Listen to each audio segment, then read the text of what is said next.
আমন্ত্রণ ২১-এর রাতে। আমাদের আজকের বিষয়, কার দিকে ঝুঁকছে বাংলাদেশ। আজকে আমাদের সঙ্গে উপস্থিত আছেন রাষ্ট্রবিজ্ঞানী অধ্যাপক ডক্টর দিলারা চৌধুরী। আপনাকে স্বাগত জানাচ্ছি আপা। আমাদের সঙ্গে আছেন সিপিবির কেন্দ্রীয় নেতা ডাক্তার সাজিদুল হক রুবেল। আপনাকেও স্বাগত জানাচ্ছি। আমি আপাকে দিয়ে শুরু করতে চাই। আপা, কার দিকে ঝুঁকছে বাংলাদেশ, এটি আজকে আমাদের ট্যাগলাইন। আলোচনায় যাওয়ার আগে আমি বেশ কয়েকটি বিষয় উল্লেখ করি। আজকে প্রধানমন্ত্রী বেইজিং সফর করছেন। বেশ কয়েকদিন ধরেই এই সফর নিয়ে আলোচনা হচ্ছে দেশে বিদেশে। তিনি আসলে কোন দিকে ঝুঁকছেন, বাংলাদেশ আসলে কোন দিকে যাচ্ছে, ভারত, রাশিয়া নাকি যুক্তরাষ্ট্র, এই নিয়ে নানা আলোচনা আছে। আপনার কাছে কি মনে হয় আপা, আমাদের যে অবস্থান, সে অবস্থান থেকে কোন দিকে যাওয়া উচিত বা কি করা উচিত, সম্পর্কটা কেমন হওয়া উচিত আসলে? না, আমি তো মনে করি যে বর্তমানে বিশেষ করে ইরান যুদ্ধের পরে যে জাতীয় আপনার মাল্টিপোলার ওয়ার্ল্ড আপনার আসবে বলে সবাই স্পেকুলেট করছে, সেখানে এই জাতীয় প্রশ্নটা আমার মনে হয় না করাই ভালো। কারণ আপনি সবার সঙ্গেই তো সম্পর্ক রাখতে পারেন। এখন তো সেই জাতীয় আপনার কম্পিটিটিভনেস বা আপনার হেজিমনি এস্টাবলিশ করার যে আপনার সেন্টারগুলি আসবে, পাওয়ার সেন্টারগুলি আসবে, তারা তো প্রথম থেকেই বলছে যে আমরা ইন্টারন্যাশনাল অর্ডার যেটা, সেটাকে আমরা করব, মোর রিপ্রেজেন্টেটিভ করব, কানেক্টিভিটি অ্যান্ড ইনভেস্টমেন্ট, ট্রেড, এগুলি নিয়ে বেশি কথাবার্তা বলা হচ্ছে। সুতরাং বাংলাদেশের কোনো দিকে ঝোঁকার যে একটা প্রবণতা থাকা উচিত বলে আমার মনে হয় না। আমার তো মনে হয় আপনার চীনের একটা সফর নিলেই যদি আমরা মনে করি যে আমরা সেদিকে ঝুঁকে গেছি, তাহলে তো আমার মনে হয় এটাকে ওভার সিম্পলিফিকেশন হবে। বিশেষ করে চীন থেকে আপনার প্রাইম মিনিস্টার তারেক রহমান কি নিয়ে আসেন, ওনার ঝুলিতে কি নিয়ে আসেন, সেটার উপর অনেকটাই নির্ভর করবে এই জাতীয় প্রশ্ন করা। এখন পর্যন্ত ইন্ডিয়ার সঙ্গে সম্পর্ক যেটা আমাদের আছে সেটা খুব একটা ভালো নয়। সেটা ভালো করার চেষ্টা করা হচ্ছে। বাংলাদেশ কিন্তু অনেক প্রভোকেশন সত্ত্বেও কিন্তু আপনার স্থিতিশীল অবস্থা ধরে রাখার চেষ্টা করছে ভারতের সঙ্গে। ভারতের সঙ্গে তো আমাদের সম্পর্ক থাকতে হবে আপনার on the basis of mutual respect and benefits. সেটা নিয়ে তো কোনো কোশ্চেন নাই। আধিপত্যর বিরুদ্ধে বাংলাদেশ, যে কোনো আধিপত্য। এখন চীন আপনার যেটা দেখা যাচ্ছে, যেটা প্রেডিকশন আর কি অ্যানালিস্টদের, সেটা হলো চীন will emerge as a south global leader. মানে এতদিন পর্যন্ত ক্ষমতার ভারসাম্যতা ছিল, দুনিয়ার ভারসাম্যতা ছিল আটলান্টিক বেসিক সেন্ট্রিক। ভারত এটা চলে আসতেছে এখন ইন্দো প্যাসিফিক এরিয়াতে, এবং এখানে চীন will play a very important role. এবং চীন বিশেষ করে আপনার অনেকগুলি, যেটা বাংলাদেশ পিছিয়ে আছে এই ক্ষেত্রে, যে অনেক আপনার রিজিওনাল অর্গানাইজেশন কিন্তু অলরেডি আপনার কাজ করা শুরু করেছে। আসিয়ান তো একটা পুরানা, আমাদের বিমস্টেকে আপনার যে মেম্বারশিপ দেখি, সেটা দেখি আপনার একটা ইন্দোসেন্ট্রিক একটা মানে আপনার একটা জোট। আপনার ধরেন ব্রিক্স, অথবা আপনার সাংহাই ইকোনমিক কোঅপারেশন, এসব জায়গায় কিন্তু আমরা ঢুকতে পারিনি এখনও, অথবা ঢোকার চেষ্টা করিনি। কিন্তু এই সমস্ত রিজিওনাল অর্গানাইজেশনগুলিতে, সংস্থাগুলির মধ্যে আমাদের ঢোকার প্রয়োজন আছে, এবং এ ব্যাপারে চীনের সাহায্য লাগবে। ধরেন ব্রিক্সের যদি আমরা সাহায্য হতে চাই সদস্য, তাহলে তো আপনার চীনের সাহায্য লাগবে এখানে। As a matter of fact, doctor Khalilur Rahman যে আপনার রাশিয়া গেছিলেন একটু আগে মানে কিছুদিন আগে, তখন আমরা শুনেছি, বা এটা অনেক কাগজে নিউজ পেপারে এসছে, বিশেষ করে ইন্ডিয়ার অ্যানালিস্টরা এটা লিখেছে, যে আপনার সেখানে উনি গেছেন রাশিয়ার সমর্থন নিতে, যেন রাশিয়া আপনার বাংলাদেশকে ব্রিক্সে ঢোকার ব্যাপারে সাহায্য করে। কারণ আপনার এই যে ইনভেস্টমেন্ট, মানে আপনার টাকা, এটা এখন আমেরিকার সেই ক্ষমতা এখন ক্রমে ক্রমে কমে আসবে। এবং আপনার ইনফ্রাস্ট্রাকচার ডেভেলপমেন্ট বলেন, বা টেকনোলজি ট্রান্সফার মতো বলেন, অথবা আপনার জব ক্রিয়েশনের জন্য যদি কোনো আপনার ইনভেস্টমেন্ট দরকার হয়, অবকাঠামো উন্নয়ন, সব ব্যাপারেই কিন্তু এখন টাকা পয়সাটা দিতে পারবে চীন। সুতরাং চীনের সঙ্গে তো আমরা সম্পর্ক করা উচিত বলে আমি মনে করি। এবং চীনের সঙ্গে যদি আমরা আমাদের নিজেদের বেনিফিটের জন্য, সুবিধার জন্য, আমাদের নিজেদের স্বার্থের জন্য যদি আমরা চীনের সঙ্গে সম্পর্ক করি, সেটা নিয়ে ইন্ডিয়ার তো মাথা ব্যথা হওয়া উচিত না বলে আমি মনে করি। কিন্তু মাথা ব্যথা তো আমরা দেখি না, এটা বিভিন্ন ইন্ডিয়ার, বিষয়- এটা একটা ইন্ডিয়ার ওভার সেন্সিটিভ, কারণ আমরা তো চায়নাকে কোনো রকম কোনো স্ট্র্যাটেজিক কোনো ফুটহোল্ড তো বাংলাদেশে আমরা দেইনি সে ইন দ্যাট সেন্সে, বরঞ্চ ইন্ডিয়ারই অনেক আপনার ইন্টারেস্ট এখানে দেওয়া হয়েছে। কানেক্টিভিটি বলেন, আপনার ট্রেডের ব্যাপারে তো আমাদের যে মানে ব্যালেন্স অফ পেমেন্ট $7 বিলিয়ন মতো, তো আমরা তো আমাদের ট্রেড নিশ্চয়ই ডাইভার্সিফাই করব।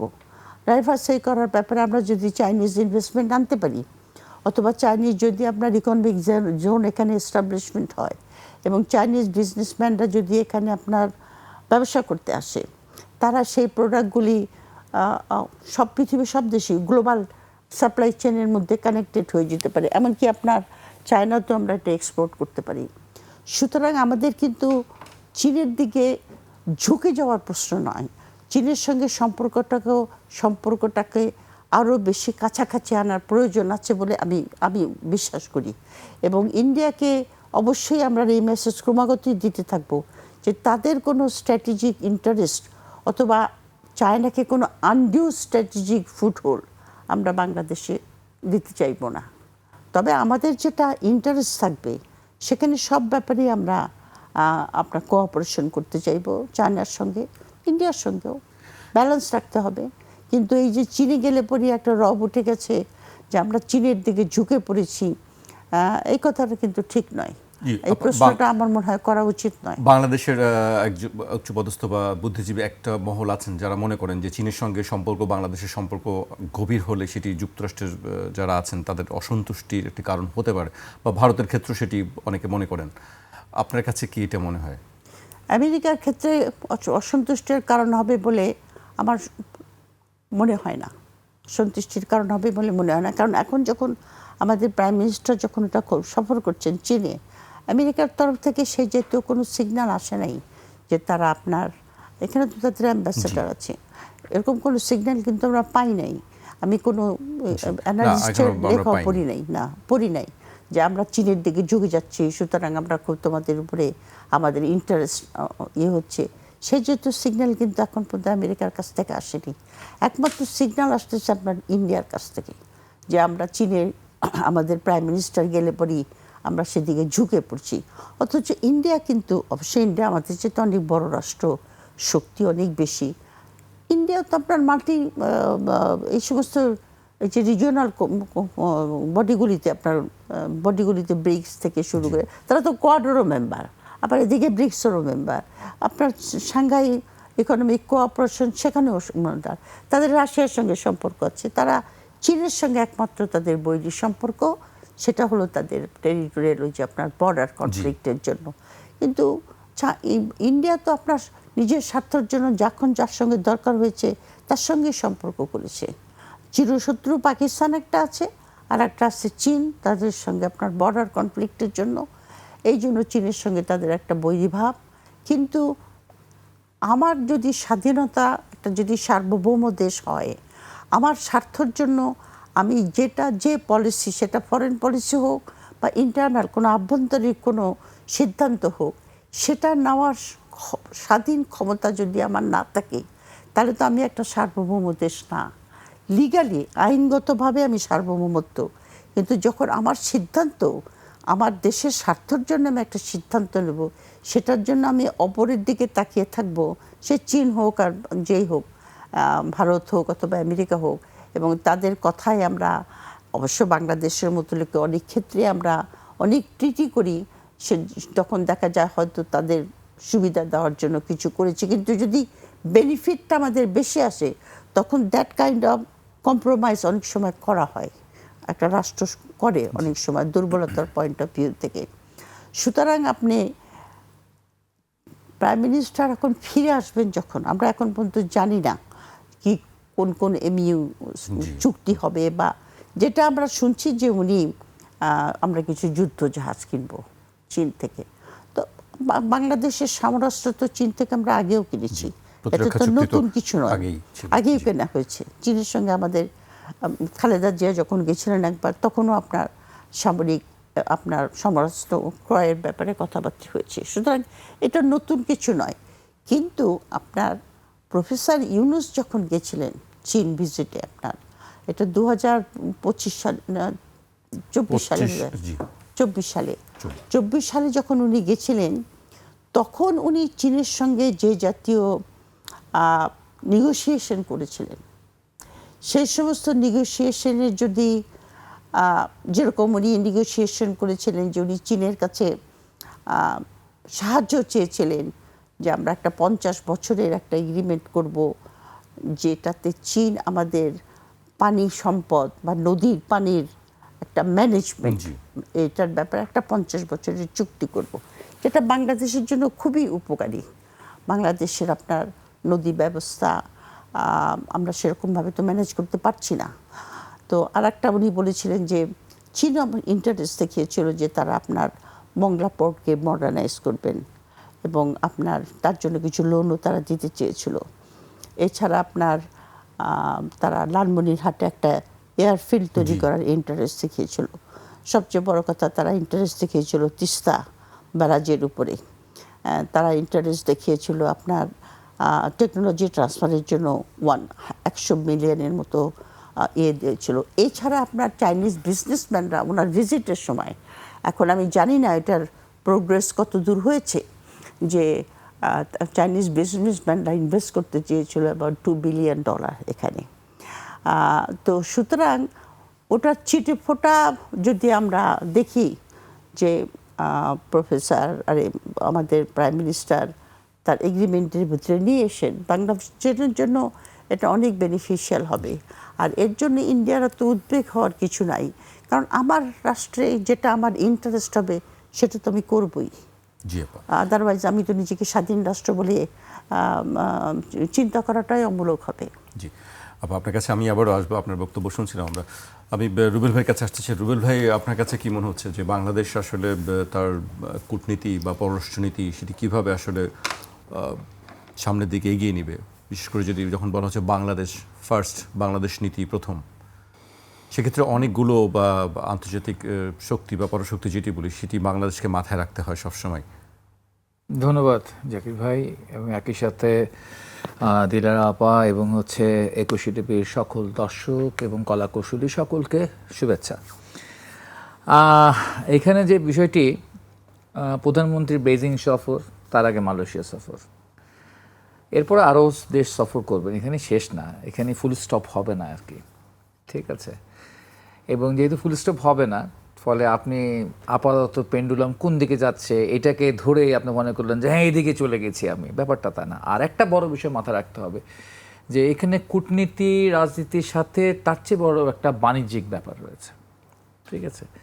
এই মুহূর্তে বাংলাদেশ যে অর্থনৈতিক মানে ইয়ার ভিতরে রয়েছে, যে জায়গায় বাংলাদেশ ধুঁকছে, স্ট্রাগল করছে, সেখান থেকে বেরিয়ে আসবার জন্য বাংলাদেশের আবার অর্থনৈতিক ব্যাপার স্যাপার আবার নতুন করে সাজাতে হচ্ছে। বৈদেশিক বাণিজ্যটা নতুনভাবে, এটা নতুন নতুন দুয়ার খোলার চেষ্টা করা হচ্ছে, এবং সেটার যাত্রার একটা গুরুত্বপূর্ণ অংশ মালয়েশিয়া করছেন, একটা গুরুত্বপূর্ণ অংশ চীনে করছেন আর কি। এই হলো বিষয়। আমি যেটা বুঝি তাদের আলোচনা বা এখন পর্যন্ত যে সংবাদগুলো বাংলাদেশে আসে, খুব বেশি এখানে পলিটিক্যাল বা ডিপ্লোম্যাটিক্যালি কোনো স্টেপিং তারা নিচ্ছে না আর কি। এটা একটা ব্যাপার। আর একটা ব্যাপার আপনি যেমন যে প্রশ্নটা ছুড়েছিলেন আমাদের দিলার আপার দিকে, যে ভারত, রাশিয়া না যুক্তরাষ্ট্র, যে বাংলাদেশ কোন দিকে ঝুঁকবে আর কি, এটা খুব ইন্টারেস্টিং ছিল আর কি প্রশ্নের এই জায়গাটা। এটা একটা দেখেন, বাংলাদেশের সেই সুযোগ কি আছে? ধরেন কথার কথা যে সে ভারত রাশিয়ার দিকে ছুটলো কিংবা সে চায়নার দিকে ছুটবে, সেই সুযোগ কি বাংলাদেশের আছে? বাংলাদেশ তো আগেই একটা খত দিয়ে রেখেছে, হ্যাঁ, আগেই খত দিয়ে রেখেছেন নোবেল লরিয়েট প্রফেসর ডক্টর ইউনূসের বদন্যতায়, হ্যাঁ। এবং আজকের যিনি ফরেন মিনিস্টার, তখন তিনি ছিলেন ন্যাশনাল সিকিউরিটির জাতীয় নিরাপত্তা উপদেষ্টা। তো জাতীয় নিরাপত্তা উপদেষ্টার তাদের বদৌলতে তো আমরা তো সেই জায়গায় আমার হাত করা পড়ে আছে। আমরা তো যেদিকে ইচ্ছে সেদিকে ঝুঁকতে পারবো না, ছুটতে পারবো না, আমার প্রয়োজনে আমি পারবো না। আমার রাশিয়ার থেকে তেল কিনতে হলে পারমিশন নিতে হবে আপনার আমেরিকার কাছ থেকে। ইরানের হয়তো 60 দিন এখন তেল কেনা যাবে, 7 দিন পর যদি আমি আবার ডাইরেক্ট ইরানের সাথে তেল কেনার চেষ্টা করি, আবারও আমার তো হচ্ছে পারমিশন নেওয়া লাগবে, কারণ আমি তো চুক্তি করে বসে আছি এবং সেই চুক্তিতে আমি বাতিল করিনি। সেই চুক্তি রেখে আমি আবার হচ্ছে চেষ্টা, একটা ড্রাইভ দিচ্ছেন তারেক রহমান এদিক ওদিক। এখন এই বিষয়টাই হচ্ছে গিয়ে গুরুত্বপূর্ণ আর কি। তো ফলে আমি এই বাণিজ্য চুক্তিকে হচ্ছে মানে আপহোল্ড করে আবার কি করব সেটা একটা দেখার বিষয়। আর এখানে কি গল্পটা শেষ হয়ে যাচ্ছে? যদি আন্তর্জাতিক কূটনীতির কথা চিন্তা করি বা আমি হচ্ছে গিয়ে রাজনীতির কথা চিন্তা করি, গল্প তো এখানেই শেষ না। আমার তো হচ্ছে গিয়ে আরও 2টো চুক্তি আমার জন্য একদম রেডি। হ্যাঁ, জাস্ট এখন এটা মানে আনুষ্ঠানিকতা বাকি আর কি। একটির নাম হচ্ছে আপনার হচ্ছে আকসা, একটা হচ্ছে জিএসও MIA, general security of military intelligence assistancy বা অ্যাকুইজিশন, ক্রসিং, সার্ভিসিং ইত্যাদি ব্যাপার স্যাপার। এবং এই ব্যাপার স্যাপারগুলোতে যেটা দেখা যায় যে এখন হচ্ছে গিয়ে বাংলাদেশ রীতিমতো হচ্ছে আমেরিকান বলয়ের ভিতরে। আপা খুব ভালো এটা বলছিলেন যে আমাদের উচিত না এই মুহূর্তে, বিশ্ব পরিস্থিতির যে চেঞ্জটা আসতেছে, এই মুহূর্তে উচিত না আমাদের কোনো বলে আটকে পড়ে যাওয়া। কিন্তু উচিত না হলেও আমরা কিন্তু আটকার দিকে যাত্রা শুরু করে দিছি, আমরা আটকা পড়ে গেছি আর কি। আটকা পড়ার পর এখানে আপনার হচ্ছে ইঁদুর বিড়াল খেলার সময় বিড়াল একটু ওখানে আপনি বলছেন যে আমরা কি পশ্চিমার দিকে আটকা পড়ে গেছি, সেটা বলছেন? পশ্চিমা কথাটা বলবো না, কারণ পশ্চিমার ওই জায়গাটা তো এখন নতুন পোলারাইজেশন হচ্ছে, ঠিক আছে? এখন পুরো পশ্চিমটা এক জায়গায় নাই আর কি, ঠিক আছে? এই পশ্চিম প্রাচ্য ওইভাবে করে আমি ভাগ করব। লুক ইস্ট বলে তার একটা পলিসির কথা বলতেছেন আর কি। হ্যাঁ, তারেক রহমানের হচ্ছে যারা ইয়ারা আছেন, মুখপাত্র আছেন, তারা বলতেছেন এখন বিএনপি বা তারেক রহমান হচ্ছে লুক ইস্ট করার চেষ্টা করছেন। তো এখন লুক ইস্ট, লুক ওয়েস্ট, এটাও কিন্তু হচ্ছে আরও 30 বছর আগে, 20 বছর আগের পলিটিক্স। এখন আপনি দেখবেন যে বিশেষ করে ইরান যুদ্ধকে নিয়ে যে আমেরিকার যারা অ্যালাই ছিল, ওয়েস্টের যে অ্যালাই, ওয়েস্টার্ন ইউরোপের যে অ্যালাই, তারা কি অ্যাপ্রোচ করেছে? ফ্রান্স বলেন, ইংল্যান্ড বলেন, স্পেন বলেন, তাদের অ্যাপ্রোচ কী ছিল? লেবানন সম্পর্কে তাদের কি? আমেরিকার যে স্ট্যান্ড নিচ্ছে ইসরায়েলের পক্ষে, ওইভাবে করে ওয়েস্ট কি ইসরায়েলের পক্ষে ওই অবস্থানটা নিচ্ছে? ওই অবস্থানটা নিচ্ছে না। ফলে এখানে হচ্ছে পোলারাইজেশন নতুনভাবে হচ্ছে। এবং আপা খুব গুরুত্বপূর্ণ একটা শব্দ উচ্চারণ করছে, এবং যেটা যেদিকে পৃথিবীটা সেই যেদিকে চলে যাচ্ছে, বা 90s-এ সোভিয়েত কোলাপসের পর বা ইস্টার্ন ইউরোপে কমিউনিজমের প্রত্যেকটা দেশের কোলাপসের পর মোটামুটি সারা পৃথিবীর মোড়ল সাজিয়ে বসছিল হচ্ছে আমেরিকা। এবং এক মোড়লের এই ইউনিপোলার ওয়ার্ল্ড অব্যাহত ছিল। সেটা প্রথম চ্যালেঞ্জ হলো ইউক্রেন মানে যুদ্ধের মধ্য দিয়ে, রাশিয়ার ইউক্রেন অ্যাগ্রাশনের মধ্যে দিয়ে চ্যালেঞ্জ হলো। এবং এটা ইরানের ওয়ারের পর আরও বেশি চ্যালেঞ্জ হলো যে এখন আর বলা যায় না যে পৃথিবীটা, দুনিয়াটা হচ্ছে এক মেরুর দুনিয়া আর কি, ইউনিপোলার দুনিয়া। এখানে বহু পোলার দাঁড়াইতে পারে। এই বহু পোলার দাঁড়ানোর জন্য চেষ্টাটাও অনেক পুরনো। ব্রিক্সের কথা আপাই বলছেন, আপার সেই ব্রিক্স, যেখানে ব্রাজিল, যেখানে Russia, India, China and south Africa, এরা মিলিয়ে একটা চেষ্টা ডলারের এগেনস্টে এবং আমেরিকান সাম্রাজ্যবাদের এগেনস্টে তাদের একটা হচ্ছে গিয়ে প্রক্রিয়া একটা চালু করার চেষ্টা করেছে। এবং তারা ব্রিক্সের একটা মুদ্রাও চালু করার, কিন্তু কমন মুদ্রাও চালু করার চেষ্টা করেছিল ইউরোপীয় ইউনিয়নের মতো। তো সেখানে বাংলাদেশ ঢুকতে পারেনি, খুব ভালো আমরা জানি আর কি। তারপরেও আমি একটা জায়গায় আবার সব কথা মানি, কিন্তু খলিল সাহেব ব্রিক্সের সদস্য হওয়ার ক্ষেত্রে রাশিয়ার সাথে দেন দরবার, এটা ঠিক বিশ্বাস করা যাচ্ছে না। কারণ খলিল সাহেবের যে হচ্ছে গিয়ে মানে যে মুভ এবং তার সাথে যে বন্ধুত্ব, তার পুরনো বন্ধুত্ব এবং তার অনেক বছর সে দেশে থাকা, ফলে এত সহজ না হচ্ছে সেই বলয়, সেই বৃত্ত থেকে বেরিয়ে এসে ব্রিক্সের সাহায্যের জন্য হচ্ছে গিয়ে দৌড়াদৌড়ি করা রাশিয়ার কাছে। এটা খলিল সাহেবের পক্ষে সম্ভব না আর কি। মানে আমি ইনফরমেশন, এক ডকুমেন্টস না পাইলে আমি এটা বিশ্বাস ঠিক করতে পারি না। ডাইভার্সিফাই করা দরকার, ঠিক আছে? এটা আপার সাথে আমার খুবই খুবই একমত। কিন্তু আমার ডাইভার্সিফাই করবার যে অধিকার, সেই অধিকারটা আমি কিন্তু রাখি নাই আর কি। আমরা দেখেছি মৌলিক আন্ডারস্ট্যান্ডিং হয়েছে আমেরিকার সাথে বাংলাদেশের লাস্ট 1.5-2 বছরে, মৌলিক। আপনার ইউনূস সাহেব অনেক চমৎকার বক্তব্য দিয়েছেন চায়নায়। হ্যাঁ, গার্ডিয়ান অফ দ্য সি শব্দটা আবার অনেকদিন পর আমার মাথায় মনে পড়লো। হ্যাঁ, সমুদ্রের অভিভাবক হবো আমরা আর চায়না, এরকম সুন্দর চমৎকার বক্তব্য দিয়েছেন। আসলে প্রফেসর সাহেব মানে প্রফেসর ডক্টর ইউনূস অত্যন্ত মোটিভেটিং বক্তব্য দিতে পারে, কিন্তু আমি একটু এত মানুষ শুধু সহজে মোটিভেট হই না, কারণ পরে যখন একটু পরখ করে দেখি তখন খুব হতাশ হই আর কি। কিছুই হয় নাই চায়নার সাথে। ওই সময় উনি খুব সুন্দর সুন্দর চমৎকার চমৎকার বক্তব্য দিয়েছেন, কিন্তু বক্তব্যের কোনো ইমপ্লিকেশন হয় নাই। একটা মেমোরেন্ডাম অফ আন্ডারস্ট্যান্ডিং পর্যন্ত চায়নার সাথে হয় নাই। কিচ্ছু হয়নি। $2 বিলিয়ন, এটা কথার কথা, খালি চোখে দেখছি, ঠিক আছে। উনার 18 মাসে এটা $18 তো ইনভেস্টমেন্ট আসে নাই চায়না বা অন্য কোথাও থেকে আর কি। ফলে আমি গল্পটা শুনতেছি, আমি উজ্জীবিত হচ্ছি, তা কিন্তু আমার উজ্জীবিত হলে হবে না, তো আমাকে দেখতে হবে যে হ্যাঁ আমার পাওয়ার কথা অনেক কিছু, পেলাম কি আসলে। জি, পেলাম কি আসলে। আপনার কাছে আমি আবার আসতেছি। আপা, ভারতের প্রভাব কতটুকু দেখছেন আপনি বর্তমানে বাংলাদেশের প্রেক্ষাপটের? না, ওনার কথা একটুখানি অ্যাড অবশ্যই, করতে চাই আমি। অবশ্যই আপা। বাংলাদেশ পুরোপুরিভাবে আমেরিকান বলয়ে ঢুকে গেছে। উনি যে দুটা ট্রিটির কথা বললেন, ওই যে ইন্টেলিজেন্স এবং গসমিয়া অ্যান্ড এটা কিন্তু আপনার এটার যে কতখানি বেসিস আছে এটা সম্বন্ধে কিন্তু আমরা সেরকম কিছু জানি না। এটা আমরা দেখেছি কাগজে, এবং আমি দেখেছি আপনার ওই যে এক ভদ্রলোক আছেন না, কি জানি নাম, ভুলে যাচ্ছে নামটা, এনিওয়ে উনি একজন জার্নালিস্ট আর কি। মাসুদ কামাল? না না না, উনি বিদেশ থেকে করেন। ওই যে আপনার যিনি ওই আল জাজিরার ইয়েটা করেছিল, প্রাইম মিনিস্টার জুলকারনাইন সাইরের রিপোর্টে দেখেছি আমি। কিন্তু এটার বেসিস কতদিন আপনি কি জানেন? এটার বেসিসটা কি? এরকম কোনো কথাবার্তা কি বাংলাদেশের সঙ্গে মানে আমেরিকান সেরকম আপনার মিনিস্ট্রি অফ ফরেন মানে স্টেট ডিপার্টমেন্টের সঙ্গে এরকম কি কোনো স্টেজে কোনো মিটিং হয়েছে বলে আমার জানা নাই।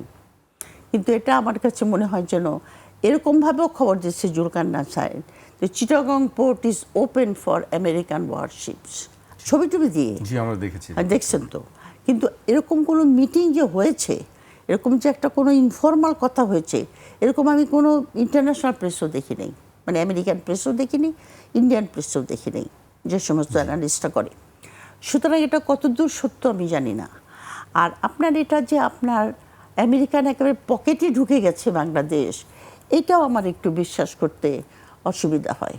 কারণ আপনার আমেরিকান পকেটে ঢোকা মানে কি? আপনি যে ট্রিটিটার কথা বলছেন, তো যে ট্রিটিটার জন্য আমরা পারমিশন, বাণিজ্য ট্রিটি, যে আমরা পারমিশন না নিয়ে কিনতে পারবো না, এই জিনিসটা আমার মনে হয় সংসদে আলাপ করা উচিত ছিল বিএনপির। এটা তো রিভিউ করার আপনার উপায় আছে, এবং এটাও আছে যে দুপক্ষের এক পক্ষে কিন্তু এটাকে ক্যান্সেল করতে পারে। তো বাংলাদেশ গভর্নমেন্ট সেটা করেনি। এখন করেনি কেন সেটা সেদিক থেকে বলতে পারেন যে হ্যাঁ, আপনার আমেরিকার কাছে আমরা গাঁটছড়া বেঁধে দিয়েছি। একটা জিনিস এই জায়গাটায় দেখা হয়, যে কথাটা আমি একটু আগেও বললাম, যে অনেক সময় অনেক ট্রিটি একটা দেশ করে, সেখানে মনে হয় যে তাদের সার্বভৌমত্বটা কিছুটা কম্প্রোমাইজড হচ্ছে, কিন্তু গ্রেটার বেনিফিটটা কে আসতেছে। তো ট্রিটিটা অ্যানালাইজ করতে হলে আমাদের দেখতে হবে যে আমাদের গ্রেটার, আমি ট্রিটির এই ক্লজটার পক্ষে কিন্তু কথা বলছি না, ক্লজটার আপনার আলোচনা করা উচিত, কিন্তু এই ট্রিটিটার কিন্তু অনেক বেনিফিট আছে। ফর এক্সাম্পল জ্বালানি, যেটা আমেরিকা আমাদেরকে জ্বালানি দিতে চেয়েছে আনইন্টারাপ্টেড সাপ্লাই, এবং তাদের কস্ট, পোর্ট ফি সব কিছু মিলিয়ে আমরা যে জ্বালানি ইন্ডিয়ার কাছ থেকে নিয়ে আসি তার চেয়ে কম দামে পড়বে জ্বালানিটা। তারপরে আমরা বলেছি যে কৃষি পণ্য আনবো, সয়াবিন আনবো, আর ওটা কিছু আনবো, গম আনবো, তুলা, গমও, সয়াবিন। এবং এখন এই তুলার মধ্যে আছে গার্মেন্টসের লিঙ্ক একটা আছে, যে ওই তুলা দিয়ে যে কাপড় তৈরি করবে সেই কাপড়গুলি আপনার ডিউটি ফ্রি যাবে। তো আমাদের তো আপনার টেক্সটাইল মিল আছে, যারা আপনার গার্মেন্টসের যে সমস্ত কাপড় দিয়ে তৈরি করে, তারা এগুলি তো তৈরি করতে পারবে। আর দ্বিতীয়ত হলো আপনার সয়াবিনটা, সয়াবিনের উপরে ওই যে প্রাইম মিনিস্টার বলেছিলেন না ফরিদপুর গিয়ে যেখানে সয়াবিন করতে হবে, কেন? সয়াবিনটা কিন্তু আমাদের যারা আপনার লাইভ স্টক রেইজ করে, এই যে মানে বিশেষ করে আপনার ক্যাটল, এই সয়াবিন কিন্তু প্রধান খাদ্য। এবং আপনার সয়াবিনের ব্যাপারে আমরা ইন্ডিয়ার থেকে আনি সয়াবিন, এবং ইন্ডিয়া যখন তখন এটাকে কিন্তু আপনার কমায় বাড়ায়, ওই যে প্রেশার মানে ফ্ল্যাশ পয়েন্টের মতো করে আর কি। সয়াবিনটা পাবো আমরা, যাতে আমাদের লাইভ স্টকে যেটা এখানে বাংলাদেশে এটা আপনার উন্নতি করবে। সুতরাং এই ট্রিটিটা যে একেবারে সম্পূর্ণভাবে আমেরিকার কাছে আমরা একটা দাসখত লিখে দিয়েছি, এরকম বলে আমার বিশ্লেষণে আসেন। আমি জানি না অতটা, উনি বেশি ভালো বলতে পারবেন, কিন্তু আমি দেখেছি বেনিফিটও কিন্তু আছে। একেবারে আপনি এটাকে বলতে পারবেন যেটা থেকে আমরা কোনো বেনিফিটই পাচ্ছি না, কিন্তু এই যে একটা ক্লজ যে আমরা তার পারমিশন ছাড়া কোনো কিছু আর কিনতে পারবো না, এটা আপনার সংসদে আলাপ করতে পারে। আপনার আমেরিকার যারা আপনার মানে পলিসি মেকার তাদের সঙ্গে নেগোশিয়েট করতে পারে। কিন্তু এই একটা ট্রিটির জন্য আমরা আমেরিকান বলয়ে ঢুকে গেছি, এটা আমার মনে হয় না, আমার অ্যানালিসিস এটা আসে না। কিন্তু আমি যেটা দেখেছি সেটা হলো যে আপনার চায়নার সঙ্গে সম্পর্কর ব্যাপারে আমেরিকার সঙ্গে চায়না, যেটা আপনার ইন্ডিয়ান অ্যানালিস্টরা অলরেডি বলছে যে it is time for us to talk with China. মানে তারা স্বীকার করে নিচ্ছে ইনডাইরেক্টলি যে China is going two B the leader of global south. এই যে আপনার কনস্টেলেশন অফ দি পোলার্স হবে, মাল্টিপোলার ওয়ার্ল্ডে এই যে সাউথের যে কনস্টেলেশনটা হবে, যেটার মধ্যে আমরা আছি, সেটার লিডার হবে চায়না। আর একটা কনস্টেলেশন হবে রাশিয়াকে ঘিরে, আর একটা কনস্টেলেশন হবে আপনার আমেরিকাকে ঘিরে। তো আমরা তো চায়নার ওই ওই বলয়ের ভিতরে আর কি। তো সেখানে আপনার চীনের সঙ্গে বিশেষ করে আপনি আমাদের মতো দেশে যেখানে ইকোনমির জন্য আমাদের বাজেটই ধরেন না, আমাদের যে কত লক্ষ লক্ষ কোটি আপনার বোধহয় 2.5 লক্ষ কোটি এরকম বোধহয় আপনার ডেফিসিট। তো এই টাকাটা তো একমাত্র চায়না ছাড়া কেউ দিতে পারবে না। ইনফ্রাস্ট্রাকচার তৈরি তো চায়না ছাড়া দিতে পারবে না, ট্রেডও চায়না ছাড়া দিতে পারবে না। আর এসব ব্যাপারে আমরা যখন ইন্ডিয়া চায়নার সঙ্গে যদি আমরা ডিল করি, তাহলে আপনার যে আমেরিকার খুব একটা অবজেকশন থাকবে সেরকম সিগন্যাল কিন্তু আমরা পাই নাই, যেটা আমি আগেও বলেছি আপনাকে। আর একটা জিনিস হলো, সেটা হলো যে আপনার ব্রিক্সের সদস্য হওয়াটা, যে কোনো আপনি বলেন যে খলিল সাহেব, এটা কিন্তু আমি ইন্ডিয়ান প্রেসে পড়েছি এই অ্যানালিসিসটা, যে উনি ওখানে গেছেন মানে পারসুয়েট করতে আমরা যেন ব্রিক্সে ঢুকতে পারি।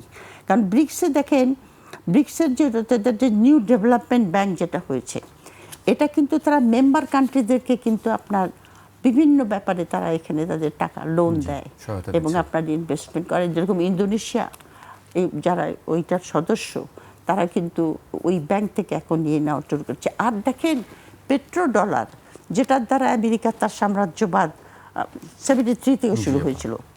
সাম্রাজ্যবাদ কোটা ডান সাম্রাজ্যবাদ তো ইন্ডিয়ারও আছে, সব বড় দেশই সাম্রাজ্যবাদ করে। তো যাই হোক, which is not good, I disagree. এটা কোনো ইন্টারন্যাশনাল সিস্টেমের মধ্যে এটা খাপ খায় না। সব স্টেট সমান, আবার একজনের আরেকজনের উপর মোড়লি করছে।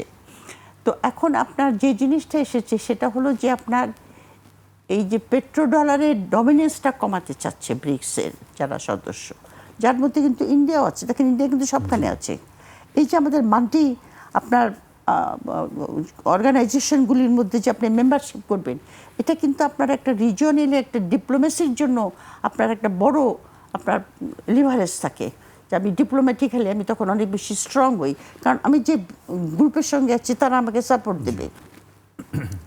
তো আপনার এই পেট্রো ডলারের ডমিনেন্সটা আমার মনে হয়, again I may be wrong, কিন্তু আমি যত আমার তো ধরেন ওই অ্যানালিস্টরা যারা আমি ইন্টারনেটে পড়ি আর কি, আমেরিকান অ্যানালিস্ট বলেন, ইন্ডিয়ান অ্যানালিস্ট বলেন, আপনার পেট্রো ডলারের ডমিনেন্স কমে আসবে। তো অলরেডি আপনার ইরান তো আপনার তারা ওই যে চাইনিজ কারেন্সিতে তেল বিক্রি করছে। তো ব্রিক্স চেষ্টা করছে যে তারা একটা ওই যে ইউরোপিয়ান ইউনিয়নের মধ্যে ওয়ান মনিটারি ইয়ের জন্য। The world is going to change. Post world war টুর পরে যে আপনার বিশ্ব ব্যবস্থা ছিল, সেই বিশ্ব ব্যবস্থাটা কিন্তু আমেরিকার ফরে ছিল। কারণ আমেরিকা যারা বুদ্ধিমান জাতি, তারা তো ভবিষ্যৎ দেখতে পারে। তারা দেখলো যে আমরা যখন যুদ্ধ শেষ হলো, কিন্তু এই যে সমস্ত দেশগুলি এদের উপর ডমিনেন্স টাকা দিল, তারা কতগুলি ইনস্টিটিউশন তৈরি করলো, ওয়ার্ল্ড ব্যাংক, IMF, হ্যান ত্যান, UN, হ্যান ত্যান, এই সমস্তগুলো। যেটা ইরানের ফরেন মিনিস্টার বলেছে এই যুদ্ধের সময়, যে ইন্টারন্যাশনাল লগুলি সব পশ্চিমাদের পক্ষে, এই ইন্টারন্যাশনাল লগুলি আমাদের জন্য না। এবং চায়নার যে ব্রিক্সের যে একটা ওয়ান অফ দি অবজেক্টিভস হলো যে তারা ইউনাইটেড নেশনকে ডেমোক্রেটিক করবে, মোর রিপ্রেজেন্টেটিভ ফ্রম দি সাউথ যাবে ওখানে, কানেক্টিভিটি করবে থ্রু রেল অ্যান্ড আপনার ইয়েতে ট্রেড অ্যান্ড ইনভেস্টমেন্ট। এই সবগুলির সঙ্গেই কিন্তু আমাদের স্বার্থ জড়িত আছে। এবং এই সমস্ত করলে পরে যে আমেরিকার খুব একটা অবজেকশন থাকবে, এরকম সিগন্যাল আমরা পাই নাই।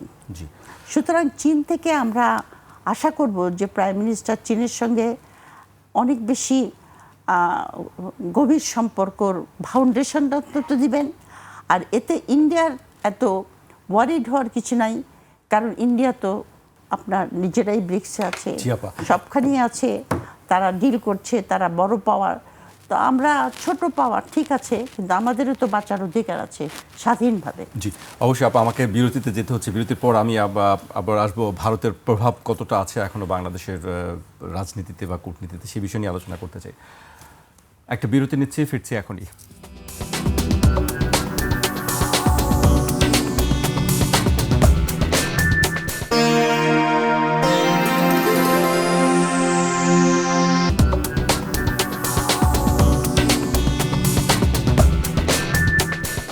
বিরতির পর আবারও স্বাগত। আপনারা দেখছেন ২১ রাত। আমাদের সঙ্গে আছেন রাষ্ট্রবিজ্ঞানী অধ্যাপক ডক্টর দিলারা চৌধুরী এবং সিপিবির কেন্দ্রীয় নেতা ডাক্তার সাজিদুল হক রুবেল। আমি রুবেল ভাইকে দিয়ে শুরু করতে চাই। রুবেল ভাই, যে প্রশ্নটি আপার কাছে করা ছিল, আমি আপনার কাছেই শুরু করতে চাই সেটি। এই প্রভাবটা কতটুকু আছে? প্রশ্নটা খুব চমৎকার, কিন্তু তার চেয়ে চমৎকার ছিল আপার এর আগের আলোচনাটা এবং আমার আলোচনার প্রেক্ষিতে। আমার খুব প্রচণ্ড ইচ্ছা আর কি সেই আলোচনাটা একটু টাচ করে তারপর আসি। আপা, আসলে আমি এই যে তথ্যগুলো বলেছি সেক্ষেত্রে আপনি হচ্ছে বাংলাদেশ মিলিটারি ফোর্সেসের ওয়েবসাইট আছে, ঠিক আছে, আমি ওটা অ্যাড দেবো। ইউএস এমবাসি, এই উভয় ক্ষেত্রে উভয় ওয়েবসাইটই কিন্তু হচ্ছে আমাদের এই বক্তব্যকে GSOMIA এবং আকসা এই দুটোর হচ্ছে যৌক্তিকতা বা এই দুটো কেন করা দরকার, এবং সেক্ষেত্রে ওরা অনেক আগে থেকেই প্রচার করতেছে। পিটার হাস সে 2022 থেকে এই দুই চুক্তির ব্যাপার নিয়ে আলোচনা বাংলাদেশের উত্থাপন করেছেন। এখন আসি হচ্ছে গিয়ে আমার এই আলোচনার, ওটাকে খুব সংক্ষেপ করে চলে গেলাম হচ্ছে ভারত প্রসঙ্গে আর কি। আসলে 2024-এর 5ই আগস্টের পর থেকে ভারতের প্রত্যক্ষ প্রভাব বা পরোক্ষ প্রভাব বাংলাদেশে তো হচ্ছে একেবারে জিরোর জায়গায় চলে আসছে বা বিলীনের জায়গায় চলে আসছে। তো প্রত্যক্ষ প্রভাব তো এখন আর সেই রকম নাই, সেরকমভাবে বিনা সিক্রির মতো কেউ এসে একে নির্বাচনে দাঁড় করানো বা ওকে নির্বাচন থেকে বসানো, পরোক্ষ প্রভাবটা কি? নাই। পরোক্ষ একটা প্রভাব থাকে, সেটা থাকে হচ্ছে যে এটা শুধু ভারত না, এটা একটা টেকনিকের ব্যাপার থাকে। একটা দেশের সাথে একটা দেশও করতে পারে, একটা দলের সাথে আর একটা দল করতে পারে, একটা গোষ্ঠীর সাথে আরেকটা গোষ্ঠী করতে পারে।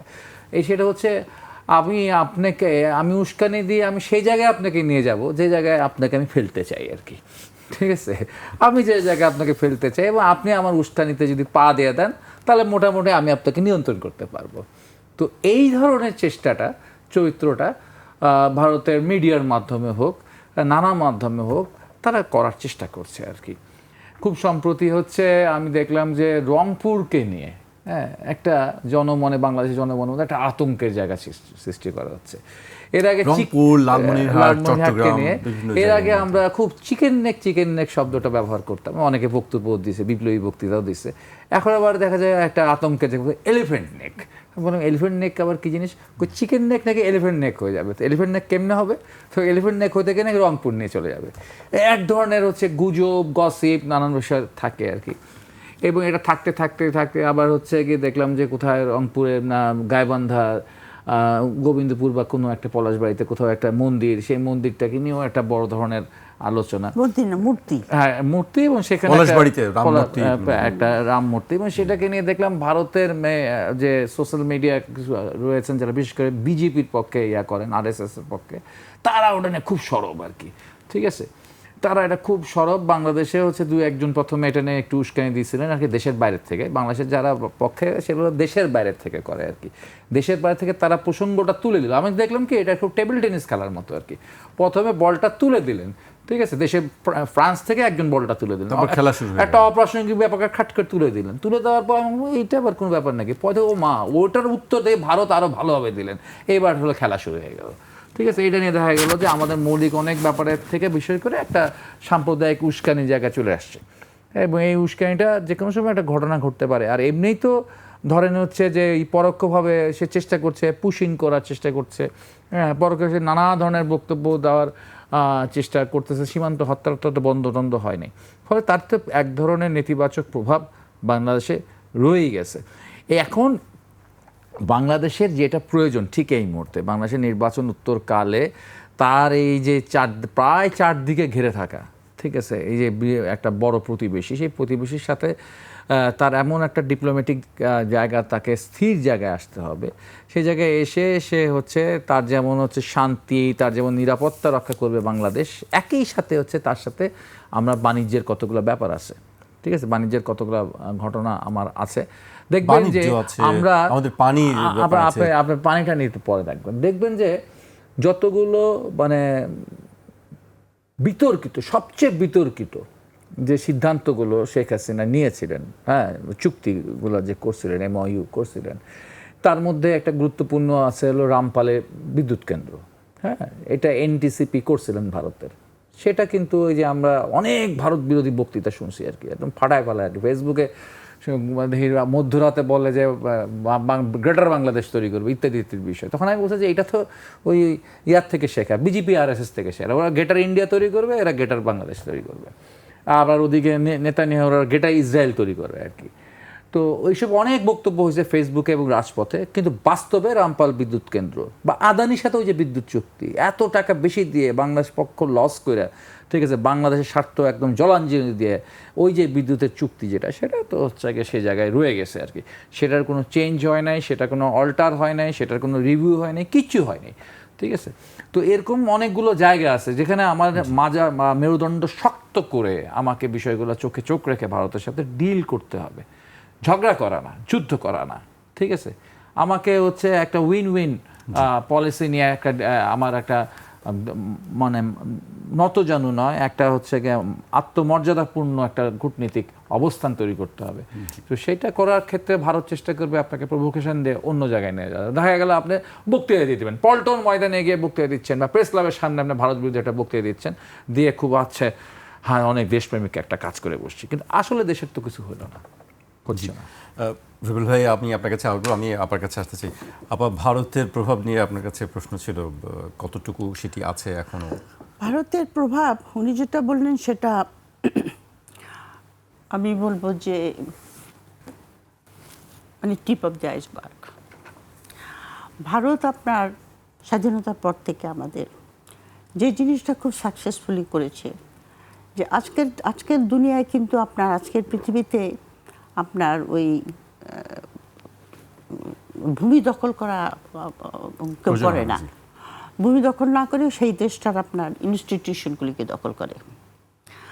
ইনস্টিটিউশন তো সংবিধানই বলা যায়, তাই না? ক্রিয়েটেড বাই দ্য সংবিধান, মানে পিপলের সভারেনিটি যেখানে। তারপরে আপনার দেশের মধ্যে ডিভিশন তৈরি করা, এটা তো চাণক্যের নীতি পুরোপুরি, ডিভিশন তৈরি করা। তারপরে আপনার শিক্ষা ব্যবস্থা ব্যাপারে নাক গলানো, প্রত্যেকটা সেক্টরে আর কি। তো কাজে ভারতের প্রভাব যেটুকু উনি বলেছেন সেটা একদম tip of the iceberg. Bharat আমাদের সমাজকে এমনভাবে আপনার মনন চেতনা সব কিছুকে এমনভাবে আপনার ওরিয়েন্ট করেছে যে আমরা কিন্তু ভারতকে ছাড়া ভাবতেই পারি না। এই যে কথাটা অনেক সময় লোকে বলে, না না না ভাই ভাই ভাই, না না ভারতের ওরে বাপরে, আমাদের চারদিক, আমরা তো ওই যে ছেলেটা বলেছে আপনার ওই যে চ্যানেল 24-এর যখন এই যে বর্তমান হাই কমিশনার যখন আসলো, আমরা ছোট রাষ্ট্র, আপনি বড় রাষ্ট্র, আপনারা আমাকে লালন পালন করবেন। তো এরকম একটা জার্নালিস্ট এরকম একটা প্রশ্ন করছে, মানে সে কোন চিন্তাধারার লোক? এবং এরকম লোক বহু আছে, বহু সেক্টরে আছে যারা মনে করে যে আমরা ইন্ডিয়াকে ছাড়া অসম্ভব, আমাদের ইন্ডিয়া যাই করুক না কারণ আমরা ইন্ডিয়ার সঙ্গে আমাদের নতজানু হয়ে থাকতে হবে। আপনার ফরেন মিনিস্টারের যে প্রতিমন্ত্রী শামা আওয়াজ, উনি বলেছেন না আদানির আপনার এই চুক্তি নিয়ে, তারপরে যখন জ্বালানি তেল আমরা ইন্ডিয়ার থেকে আনলাম ওই যে ক্রাইসিসের সময়, বলেছিল যে আমাদের ভারতের কাছে নতজানু হয়ে থাকতে, সিটিং মিনিস্টার বলতেছে আমাদের নতজানু হয়ে থাকতেই হবে। দেখলেন না আমাদের তেল লাগলো তাদের কাছ থেকে। তো তুমি তেল রিফাইনারি সেই কবে আইয়ুব খান একটা করে রেখে গেছে, আর বাকি করো নাই কেন? 50 বছর পর্যন্ত বাঙালিরা, মানে আমাদের দেশের গভর্নমেন্ট, সাবসিকুয়েন্ট গভর্নমেন্ট, মানে নট ওয়ান গভর্নমেন্ট, মানে ওয়ান গভর্নমেন্ট আপনার গভর্নমেন্ট কই করো নাই তো। এখন তুমি বলছো যে আমাদের তো ইন্ডিয়ার দিকে আমাদের নতজানু হয়ে থাকতেই হবে, কারণ আমরা একটা সিটিং মিনিস্টার এটা বলতেছে। তো তাহলে মানুষের যারা আপনার সাধারণ জনগণ, তাদের আত্মমর্যাদা কোথায় থাকে? তাদের আত্মমর্যাদা তো একদম জিরোতে চলে যায়। এবং এই যে একটা জিনিস, আপনার বর্তমান সরকার যে জুলাইকে কিছুতেই স্বীকার করছে না, তারা কন্টিনিউয়াসলি 71কে 24-এর এগেনস্টে দাঁড় করানোর চেষ্টা করছে। এটাও তো আপনার একটা ইন্ডিয়ান ডিজাইন বলে আমার মনে হয়। I may be wrong.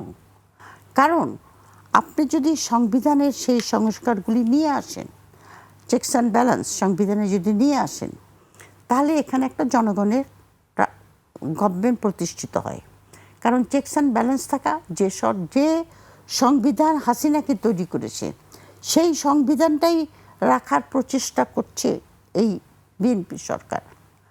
এবং কানাঘুষা হলো যে বিএনপির মধ্যে আপনার ভারতের ইনফ্লুয়েন্স করার লোকজন আছে বড় বড় নেতাদের ভিতরে। কান কথা বাজারে যেটা আছে সেটা বলছি আমি, আমার কাছে কোনো ডকুমেন্ট নাই। কিন্তু আমার কথা হলো, কেন আপনার জুলাইটাকে অ্যাকসেপ্ট করবে না? এটা কি একটা প্রশ্ন আমাদের করা উচিত না? কারণ জুলাইয়ের মধ্যে তো এমন কিছু নাই যেটা আপনার ইন্ডিয়ার বিরুদ্ধে আমরা যুদ্ধ করব, অথবা চীনের বিরুদ্ধে যুদ্ধ করব, অথবা হ্যান করেঙ্গা ত্যান করেঙ্গা, তা তো নাই। আমরা আমাদের সিস্টেমটাকে মোর আপনার জবাবদিহিতামূলক, স্বচ্ছ এবং জনগণের ইচ্ছার প্রতিফলন হিসাবে একটি অ্যামেন্ডমেন্ট এই সংবিধানে আনার কথা বলেছি আপনার ওই জুলাইয়ের। এটা কেন করছে না?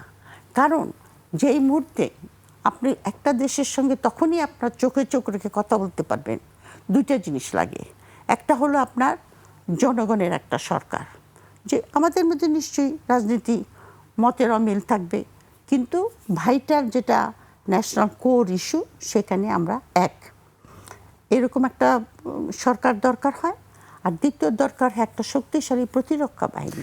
এই মুহূর্তে কি সেই শক্তিশালী অবস্থাটি দেখছেন যে সরকারের সঙ্গে অন্য যে রাজনৈতিক দল আছে, এই ক্ষেত্রে আপনি কি দেখছেন? বিশেষ করে সংসদের কথাও যদি বলি, সংসদেও কি এ ধরনের কোনো আলোচনা আপনি দেখছেন? না, আমি তো দেখছি না। জনাব তারেক রহমান বলেছিলেন যে উনি জাতীয় সরকার গঠন করবেন। তো জাতীয় সরকারের মধ্যে উনি কাউকে কাউকে নিয়েছেন যাদের সঙ্গে মোসাদের সম্পর্ক আছে শুনেছি আমরা। তো সেটা তো কোনো জাতীয় সরকার হলো না। কিন্তু অপোজিশন যারা আপনি লাইক করেন ডিসলাইক করেন, তারা তো আর ইলেক্টেড হয়েছে, তাদের সঙ্গে আপনার কথা বলতে হবে। কথা বলতে হবে। এখন তাদের সঙ্গে কথা বলতে গেলে পরে আমার একেবারে জাত চলে যাবে, আমি ব্রাহ্মণ আর তারা অস্পৃশ্য। আপনি সংসদে এখন দেখেন, আপনি তাকিয়ে দেখেন, সংসদে 1,75,000 টাকা পার মিনিটে খরচ করে কন্টিনিউয়াসলি ওই রাজাকার, ওই আপনার এটাকে ব্যান করতে হবে, এদের কোনো ইয়ে করার অধিকার নাই, এটাই তো মূল আলোচনা। একজন এক মহিলা আছে না, নীলুফার মণি, কন্টিনিউয়াসলি অ্যাটাক করে। সেদিন স্পিকার তাকে বলেছে 2 মিনিটের মধ্যে কথা শেষ করেন, বাকিটা টক শোতে গিয়ে বলবেন। তো এই সমস্ত আবল তাবল কথা বলি তো স্পিকার কথা বলতে বাধ্য হয়েছে। ইস্যু নিয়ে কোনো আলাপ নেই। আপনি এই যে উনি যে চিঠিটার কথা আমরা যেটা বললাম, যে বাণিজ্য চুক্তি ইউএসের সঙ্গে, কই আলোচনা, কোথায় আলোচনাই হলো না? আলোচনাই নেই, এটাকে উঠাই না, খালি গালাগালি। আপনি আমি রাজাকার, উনি রাজাকার না, উনি জমিদার পুত্র, উনি লোক। আর ভাই তুমি তো কি বলে ওর নাম, ঋণ খেলাপি, তফসিল করে এসছে বলে কি ঋণ খেলাপি বন্ধ হয়ে গেছে নাকি? এটা বলে তো স্বরাষ্ট্রমন্ত্রী দাঁড়িয়ে বললে না, আমাদের মধ্যে কেউ ঋণ খেলাপি। বর্তমান সময়ের রাজনীতিটাকে আপনি কিভাবে মূল্যায়ন করবেন? বর্তমান রাজনীতিটা ঠিক শেখ হাসিনার রাজনীতির মতো, ওই পথেই হাঁটছে বাংলাদেশ। গালাগালির রাজনীতি, কোনো ইস্যু নাই, ইস্যু নিয়ে কথা বলে না। এই যে উনি যে কথাগুলো উঠালেন যে আমেরিকার সঙ্গে এই যেহেতু চুক্তি আমাদের, উনি ওয়েবসাইটে দেখেছেন, আমি অবশ্য দেখি নেই। কিন্তু আমার কথা হলো কিন্তু জুলকারনাইন সাহেব তো এটা তো মানে পাবলিকলি দিয়ে দিয়েছে। তো তুমি ঠিক আছে, সেটা তোমরা পাবলিকলি আলোচনা না করে, সংসদে আলোচনা না করলে, কিন্তু আউটসাইড দিয়ে আলোচনা, ভিতরে তো আমি পলিটিশিয়ানদের এগুলি নিয়ে আলোচনা করতে দেখি না। রাষ্ট্রীয় জিনিসগুলি একই রকমভাবে ওই চাঁদাবাজি, ওই আপনার তোষামত, ওই আপনার কে কাকে মানে পোলট্রি খেয়ে আরেক জায়গায় যাবে, এটাই তুমি দেখছি এই সংসদে। বৃত্তটা ভাঙবে কে? বৃত্ত ভাঙার দায়িত্ব তো সবার। বৃত্ত ভাঙার দায়িত্ব তো সবচেয়ে দরকার হলো পলিটিশিয়ানদের। কারণ তাদেরকে যখন আমরা ইলেক্ট করেছি, তারা আমাদের সরকার, তারা বলেছে যে তারা দেশকে নতুন বাংলাদেশের দিকে নিয়ে যাবে। প্রথম ইনিশিয়েটিভ তাদের কাছ থেকে আসতে হবে, তারপরে অপোজিশনের দায়িত্ব, তারপরে আপনার সমাজের অন্যান্য যারা স্টেক হোল্ডার আছে, সিভিল সোসাইটি বলেন, এমনকি আর্মি, ব্যুরোক্রেসি, সবারই দায়িত্ব এটা। কারণ দেশ তো আমার আর আপনার একার না, দেশ তো আমাদের সবারই। এখন আমরা যদি মনে করি ব্যুরোক্র্যাটদের মধ্যে বহু লোক আছে আপনার কানাডাতে বাড়ি ঘর কিনে ফ্যামিলি রেখেছে, তো এখন আপনি যদি মনে করেন যে এটা আমার দেশ না, আমি রিটায়ার করার পরে এখন এমন টাকা বানিয়ে নেব যে আমি কানাডায় গিয়ে থাকবো সবচেয়ে পশ এলাকাতে, তো তাহলে আপনার এই বৃত্তটা কে ভাঙবে? কারণ মুভার্স অ্যান্ড দি শেকার্স হলো আপনার রাষ্ট্র, সেই রাষ্ট্রের তো এরা অংশ, প্রতিষ্ঠান। তারা প্রথম ইনিশিয়েটিভ আপনার পলিটিক্যাল লিডারশিপ থেকে আসতে হবে। সেরকম কোনো ইনিশিয়েটিভ তো আমি দেখছি না। ভাঙার দায়িত্ব হলো সবারই, কিন্তু initiative must come from the political leadership. জি, একেবারে শেষ পর্যায়ে চলে এসেছি, আমি শেষ করব, আমি রুবেল ভাইকে দিয়ে শেষ করবো। রুবেল ভাই, আপনার কাছে কি মনে হয়, আপনি নিজেও রাজনীতির সঙ্গে জড়িত, আপা বলছিলেন যে রাজনীতিবিদদেরই আসলে প্রথম দায়িত্ব এই কাজটি করা, যেহেতু সবারই আছে, কিন্তু যেহেতু রাজনীতিবিদরাই সামনে থেকে নেতৃত্ব দেন। বর্তমানের যে পরিস্থিতি, সেই পরিস্থিতিতে এই পরিস্থিতি মেক্স ডিফিকাল্ট ফর পলিটিশিয়ান, মানে পলিটিশিয়ানদের জন্য এটা কঠিন করে তোলা হয়েছে আর কি। তো প্রথম কথা হচ্ছে, দেশে একটা নির্বাচন হয়েছে, সেটা যেমন তেমন হোক, ন্যূনতম হলেও একটা গ্রহণযোগ্য নির্বাচন হয়েছে। সেই নির্বাচনের মধ্য দিয়ে যারা এখন রুলিং পার্টি, শাসক দল, তাদেরই সবচেয়ে দায়িত্ব আছে এবং ছিল এই পরিস্থিতিটাকে মোকাবেলা করা, এই জায়গার থেকে তাদের হচ্ছে বের হয়ে নিয়ে আসার জন্য। সেই জন্য আমরা এই 4 মাসে যেটা দেখেছি, আমরা দেখেছি কিছু চমৎকার মুভ আছে, স্মার্ট মুভ আছে তারেক রহমানের, নতুন বেশ চটকদার বক্তব্য আছে, ঠিক আছে, নতুন নতুন ইয়া আছে। যেমন এই যে চীনা সফরে গেলেন বা মালয়েশিয়া সফরে গেলেন, সেখানে তো বাংলাদেশের নেতারা যায় কেমনে করে, বা বাংলাদেশের অ্যাডভাইজাররা, চিফ অ্যাডভাইজাররা যায় কেমনে করে, পুরো প্লেনটাকে ইয়া করে যায়। কিন্তু তিনি না, তিনি পাবলিকের সাথেই ওই প্লেনের সাধারণ যাত্রীরাও ছিলেন আর কি। তো প্রোটোকল একটু ভাঙতেছেন, ইয়া করতেছেন, একটু ডাউনওয়ার্ডস লুকস আছে, এইগুলো নতুন নতুন অ্যাপ্রোচ আছে, ব্যক্তিগতভাবে নতুন নতুন অ্যাপ্রোচ আছে, কিন্তু একটা তো টোটাল একটা ফিলসফির জায়গা আছে, ঠিক আছে, মানে একটা ফিলসফিক্যাল জায়গা আছে। উনি বলছিলেন যে আই হ্যাভ আ প্ল্যান, কিন্তু প্ল্যান আসলে প্ল্যানিং আছে ওনার একটা, মানে তার একটা ফিলসফি থাকা দরকার ছিল, সেই ফিলসফির একটা ঘাটতি আছে, ল্যাক অফ ফিলসফি। যে ফিলসফিটা নতুন বাংলাদেশ বিনির্মাণ করবে, যে ফিলসফিটা আমাদের যে ক্লেশ আছে সেগুলোর থেকে বের করে নিয়ে আসবে দেশকে, সেই ফিলসফিটার গ্রুমিং আসলে বিএনপির মধ্যে হয় নাই। তো ভবিষ্যতে কতটা হবে, কিভাবে হবে, দেখবার বিষয় আছে। সেটি আমরা অপেক্ষা করছি যে সেটি আমরা ওনার দেখতে একটা উনি বলেছিলেন আমার প্ল্যান মানে পরিকল্পনা, কিন্তু এখন লোকে বলছে যে, সবাই বলছে যে 4 মাস হয়ে গেছে, আমরা ওনার পরিকল্পনাটা জানতে চাই। পরিকল্পনা ছোটখাটো অনেক বিষয় হতে পারে। He is the prime minister, ওনার তো পার্লামেন্টে দাঁড়িয়ে ওনার একটা স্পিচ যেখানে দেবে আর কি, ওটা প্রথমেই দেওয়া উচিত ছিল যে এই আমার পরিকল্পনা for next 5 years, this and that's, এটা হচ্ছে আমার পরিকল্পনা। নিশ্চয়ই তিনি বিষয়টি হয়তো শুনছেন, বা আপনারা যারা কথা বলছেন, নিশ্চয়ই তিনি তার পরিকল্পনাটি একসময় বলবেন সবার সামনে। আর উনি যেগুলি বললেন ওগুলি দেখেন, ওগুলি না আপনার ওই যে আমি শার্ট পরে অফিসে যাচ্ছি, অথবা আমি হেঁটে, খুব সুপারফিশিয়াল, এগুলি কি সুপারফিশিয়াল এবং খুব সহজ, খুব ইজি, পপুলারিটি, লোকে বলবে। কিন্তু ওটা কঠিন হবে, যে আমার আলোচনা বলছি যে আপনি আদানির চুক্তিকে যদি আপনি চ্যালেঞ্জ করতে পারেন, ওটা কঠিন হবে, ঠিক আছে, যে আপনি রাজস্ব আদায়ের জন্য আমলাতন্ত্রকে হচ্ছে কি আপনি গলা টুটি চিপে ধরতে পারেন। অনেক চ্যালেঞ্জ অপেক্ষা করছে, তিনি সেই চ্যালেঞ্জগুলো কিভাবে মোকাবেলা করবেন আমরা সেটি দেখার অপেক্ষায়। আপনাদেরকে অনেক ধন্যবাদ আমাদেরকে সময় দেওয়ার জন্য। আজ এখানে শেষ করছি, কাল আবার দেখা হবে ঠিক রাত 12টায়।